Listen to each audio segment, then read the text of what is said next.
And we are back with the fourth segment, of the GSMC Basketball Podcast presented by the GSMC Sports Network.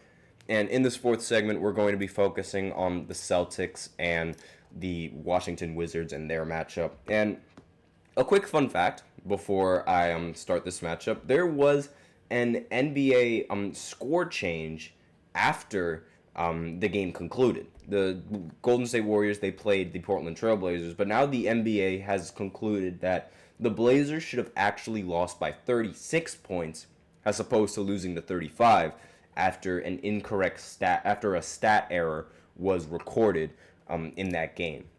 So just a little bit of a fun fact, but that's not going to be that's not going to be what we're going to focus on in this segment. We're going to focus on the Celtics being the Celtics and the Wizards being the Wizards. And for lack of a better term, that's really the main point that is going to be talked about in this segment, because again, we totally expected the Celtics to end up winning in this game in rather dominant fashion, considering the status of where the Washington Wizards are as a team and where the Celtics are as a championship contender and trying to go back to back and winning the championship. Now, Celtics, they clearly and obviously were going to win in this game.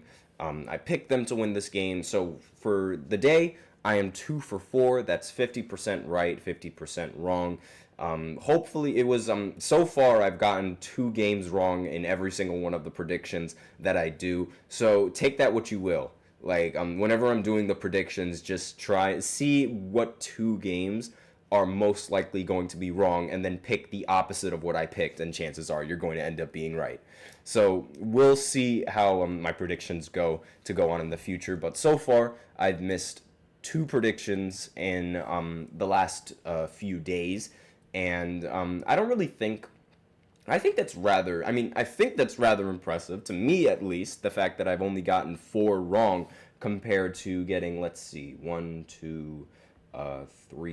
4, 5, 6, 7, 8, 9, 10 right. I think that's pretty solid. I mean, that would be... I'm not going to do math now. I can't do math and talk basketball at the same time. It's really tough. So anyways, let's focus on this Celtics matchup. Now, obviously, the Celtics are a ridiculously dominant team. They ended up winning 122-102 against the Washington Wizards. The game started out rather close between these two teams in the first quarter, but then Boston remembered that they were Boston and realized they were playing the Washington Wizards, and then ended up destroying them in the second quarter, and even more so in the third quarter. While the scoring was constant for the Boston Celtics, in the third quarter, the Wizards ended up just collapsing and scoring only 19 points. And I mean, they started, again, like I said, they started out strong, but they could not keep up with the Celtics and their ridiculous offensive firepower. That is their starting lineup.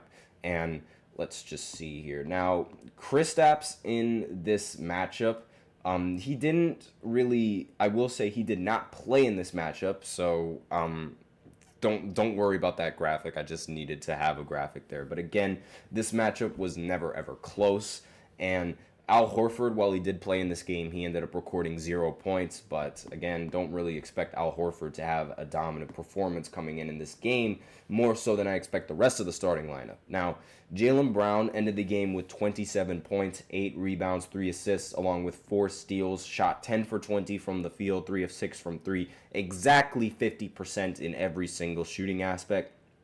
Jason Tatum did not have an efficient night shooting the ball like he did yesterday, or the day before, like the game before, going 9 for 20 from the field and 25 points, 3 for 11 from 3, but still 25 points, 11 rebounds, and 6 assists is not a bad game whatsoever. It's just, the shooting could have been a little bit better, but again, when you win by 20 points, it doesn't really matter in hindsight, right? Derek White also played phenomenally in this game, 19 points, 4 rebounds, and 4 assists. It seems like Derek White is trying to solidify himself as the third option on this team over Drew Holiday in terms of scoring. He shot 6 for 11 from the field, 4 for 7 from 3, and, coming off the bench, Peyton Picard ended up going 5 for 11, 5 for 10 from 3 with 15 points, and Neemias Quetta off the bench, center coming off the bench, 5 for 7 from the field, along with 12 points. And overall, the Celtics, obviously, they're just the better team than the team that I thought was going to be and is going to be the worst team this year, similar to how they were the worst team last year. Jordan Poole ended the game shooting with 26 points, 4 assists, 4 steals as well. However, he went 9 for 17 from the field, 6 for 11 from 3. After that first quarter, he ended up cooling down the rest of the game, and probably a big reason as to why the Wizards ended up losing. Jonas Valanciunas, in his debut for the Wizards, ended up going 8 for 13 with 18 points. Kyle Kuzma shot 6 for 16, 0 for 5 from 3, 12 points. And nobody else on the Wizards ended up coming close in double figures. A lot of their bench players ended up playing in this matchup, and it was mainly after the second quarter and going into the third, the rest of the game was just garbage time for the Washington Wizards. And I don't expect the Wizards to be a dominant team. I do expect them to be worse than the Pistons, and definitely going to be one of the worst teams in the league once again. And this is really just, I mean, the Celtics are just a dominant team. This is just what we expect coming in from the Celtics. In fact, there could be a legitimate argument for the Celtics being better than what they were last season. And hear me out on this. Throughout the offseason, I said this before, the Celtics, the main stars on the Celtics were getting clowned. Jaylen Brown was getting clowned. Jason Tatum was getting clowned. And maybe even a little bit of Derek White. I don't think Derek White's slander was really all that much, but there was a lot of negativity surrounding the two best players that just won a championship, and even the Finals MVP and the Eastern Conference Finals MVP. Primarily Tatum got a lot more criticism than Jaylen Brown, but more or less they both got critique, and you don't really see that coming in from players that just won a championship. There aren't really that many people that are quick to critique a Finals MVP or a player who was runner-up to the Finals MVP. You rarely see that. And the fact that they had to face so much backlash, I feel like they're going to be motivated this season to trying and being better than what they were last season. So congratulations to you guys and the media for unleashing this Boston Celtics monster. Now I'm actually a little bit more scared of them and what they can do in the postseason, because you just added fuel to their fire.